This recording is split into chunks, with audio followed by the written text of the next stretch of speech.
Have you ever wondered how Bill Gates gets such positive media coverage? It's because he owns it, or at least funds large parts of it. Bill, give us some money. We'll be a bit more positive on this channel. I'm only mucking around. Hello there, you 4.5 million raw wonders. Let us become refined together right now. If you're in the UK next year, between January and May, I'm performing all over the place. Have a look at the link in the description. In the meantime, let's have a look at the relationship between Bill Gates and the media. Bill Gates apparently gives a whole bunch of money to all sorts of different media outlets. Why would that be necessary? Alex McLeod, writing in The Grey Zone, said, "A look at the database of the Bill and Melinda Gates Foundation reveals how the oligarch influencing the global pandemic response has bankrolled hundreds of media outlets to the tune of at least $319 million. I am not a conspiracy theory person. I'll tell you why, because I like to see proof and evidence of things. That's what I'm interested in. Speculative stuff is interesting and we all get off on it. But I just like to look at things that there's evidence for, and then you can speculate how that might affect outcomes. Of course you can. But on this channel, we just read things that are demonstrable, like this. While other billionaires' media empires are relatively well known, the extent to which Bill Gates' cash underwrites the modern media landscape is not. After sorting through over 30,000 individual grants, Mint Press can reveal that the Bill and Melinda Gates Foundation, BMGF, has made over $300 million worth of donations to fund media projects. Bloody hell, they could buy this one for about 500 quid. Recipients of this cash include many of America's most important news outlets, including, you'll be astonished to learn, CNN, NBC, NPR, PBS, and The Atlantic. Gates also sponsors a myriad of influential foreign organisations. The money is generally directed towards issues close to the Gates' hearts. Do your own joke. For example, the Texas Tribune received millions to increase public awareness engagement of education reform issues in Texas. Given that Bill is one of the charter school's most fervent supporters, a cynic might interpret this as planting pro-corporate charter school propaganda into the media disguised as objective news reporting. Generally speaking, if investments are being made, if grants and money is being handed over, there is an expectation. That's how commerce and trade operate. Most of the philanthropy and donations have some sort of explicit or implicit agenda embedded in them. The Gates Foundation has also given nearly $63 million to charities closely aligned with big media outlets, including nearly $53 million to BBC Media Action and $1 million to the New York Times Neediest Causes Fund. While not specifically funding journalism, donations to the philanthropic arm of a media player should still be noted. Gates continues to underwrite a wide network of investigative journalism centres as well, totalling just over $38 million. The foundation also puts up money to directly train journalists all over the world in the form of scholarships, courses and workshops. Today, it's possible for an individual to train as a reporter thanks to the Gates Foundation grant, find work at a Gates-funded outlet and to belong to a press association funded by Gates. Who funded your education? That was Bill Gates. And where do you work for now? The Bill Gates-funded CNN network. And what do you think about Bill Gates? I love you, Daddy! This is especially true of journalists working in the fields of health, education and global development, the ones Gates himself is most active in and where scrutiny of the billionaire's actions and motives are most necessary. Obviously, that is not evidence of any wrongdoing or malpractice. In fact, perhaps in a less cynical world, you'd say, well, it's just kind to train journalists, plucky journalists from the street, learning their journalism in the ghettos there, getting them a foot up on the ladder of the corporate media. But obviously, public opinion and PR are vital if you have an agenda. And if, as I have heard, Bill Gates also funds WHO, in fact, I think is the largest donor, then having positive media reporting is incredibly advantageous. That's what the profession of PR is. That's what lobbying is about, influencing people's opinion. Of course, you want to create awareness. There's no doubt about that. But to invest this much money in control or at least influence of the media feels like it would be unlikely to have no agenda attached to it. And while the Gates Foundation fosters an air of openness about itself, there is actually precious little public information about what happens to the money from each grant. A case in point is the BMGF's partnership with Viacom CBS. Media reports at the time noted that the Gates Foundation was paying the entertainment giant to insert information into its programming and that Gates had intervened to change storylines in popular shows like ER and Law and Order SVU. Oh my God, what's wrong with the patient? I don't know, but it's certainly nothing to do with Bill Gates, who I think's a great guy. You're under arrest. What for? Well, certainly not the malpractices of Microsoft, who are a fantastic company. Why are you talking about Microsoft? I just like Microsoft. Why? I don't know, that little paperclip. I love that guy. He's very helpful. However, when checking BMFG's grants database, Viacom and CBS are nowhere to be found. The likely grant in question, totaling over $6 million, merely describing the project as a public engagement campaign aimed at improving high school graduation rates. For a tax-privileged charity that so very often trumpets the importance of transparency, it's remarkable how intensely secretive the Gates Foundation is about its financial flows. Tim Schwab, one of the few investigative journalists who has scrutinised the tech billionaire, told Mint Press. Also not included are grants aimed at producing articles for academic journals. While these articles are not meant for mass consumption, they regularly form the basis for stories in the mainstream press and help shape narratives around key issues. The Gates Foundation has given far and wide to academic sources, with at least $13.6 million going towards creating content for the prestigious medical journal, The Lancet. Bloody hell. I mean, you don't even like to speculate as to what kind of influence might be purchased there. But you can see this is a very far-reaching web of influence that's being created, from journalist education to the media outlets to sort of bizarre influence in episodes of ER, which I'm going to watch back again and look for particular storylines that seem advantageous to Bill Gates. We finally cracked the case. Who was it? An informant down at the docks? No, it was this little paperclip and this handy little Windows 98. Hey, happy to be on the team, buddy. Get him out of here. No, I mean, I like you. And of course, even money given to universities for pure research projects eventually end up in academic journals and ultimately downstream in mass media. You see that yourself for your own consumption of media. A report out in such and such a thing. Well, if that report is in some way funded by a particular foundation, and that foundation has interests in other areas, then it's pretty easy to join the dots. Academics are under heavy pressure to print their results in prestigious journals. Publish or perish is the mantra in university departments. Therefore, even these sorts of grants have an effect on our media.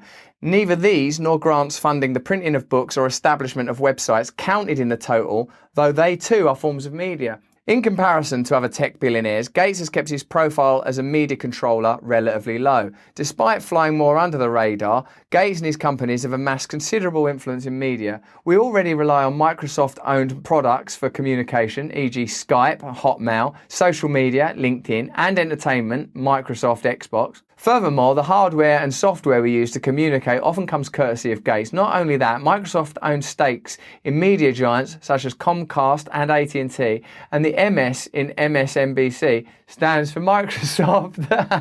That the Gates Foundation is underwriting a significant chunk of our media ecosystem leads to serious problems with objectivity. The Foundation's grants to media organisations raise obvious conflicts of interest questions. How can reporting be unbiased when a major player holds the purse strings, wrote Gates' local Seattle Times in 2011. This was before the newspaper accepted BMGF money to fund its education lab. In fact, those purse strings we were on about, they don't matter that much. Who cares about purse strings? They just lead down to the purse. We can still ask the purse string holder whether or not we can open the purse. Can we open the purse, Bill? What are you going to say? That Bill Gates is a great guy. Open away at those purse strings. Thank you. Schwab's research has found that this conflict of interest goes right to the very top. Two New York Times columnists have been writing glowingly about the Gates Foundation for years. Without disclosing, they also work for a group, the Solutions Journalism Network, that has received over $7 million from the tech billionaire's charity. The main news again. Bill Gates. What a great guy. That glint in his eye. Those lovely jumpers and sweaters that he wears. And his relationship with Melissa. And who doesn't like Windows? And his great work in the world of health all of a sudden out of nowhere. And his interest in agriculture. Bill Gates, everyone. I've written a little song, in fact, about Bill Gates is great. Oh, Bill Gates. Sorry, is this all strictly necessary? Yes, it is, if I want a new boat. Earlier this year, Schwab also declined to co-report on a story about Kovacs for the Bureau of Investigative Journalism, suspecting that the money Gates had been pumping into the outlet would make it impossible to accurately report on a subject so close to Gates's heart. Sure enough, when the article was published, it repeated the assertion that Gates had little to do with COVAX's failure, mirroring the BMGF's stance and quoting them throughout. Only at the very end of the more than 5,000-word story did it reveal that the organisation it was defending was paying the wages of its staff. There's nothing wrong with the Bill and Melinda Gates Foundation or COVAX. It's all fantastic. Oh, and God, I can't believe I almost didn't mention it. One other little thing they did was they paid for me to do this right now. So let's hear it, guys. I don't believe Gates told the Bureau of Investigative Journalism what to write. I think the Bureau implicitly, if subconsciously, knew that to find a way to tell this story that didn't target their funder. Yeah, because if someone's paying you to write something and the story you end up with is derisory, detrimental, and even sarcastic. Hey, did you spend that money we gave you to write that article? Oh, yeah, we did. What did you write? Well, we wrote that you've got too much interest in all these various investigative journalism outlets and that you're funding journalists and you're paying for these scientific papers. Give me that back! The biasing effects of financial conflicts are complex but very real and reliable, Schwab said, describing it as a case study for the perils of Gates-funded journalism. Unfortunately, many of these real criticisms of Gates and his networks are obscured by wild and untrue conspiracy theories about such things as inserting microchips in vaccines to control the population. This has meant that genuine critiques of the Microsoft co-founder are often demonetized. It's not necessary to engage in speculation about conspiracies. It's unhelpful and it doesn't advance the cause of freedom of information, freedom of communication, having objective discussions about complex issues.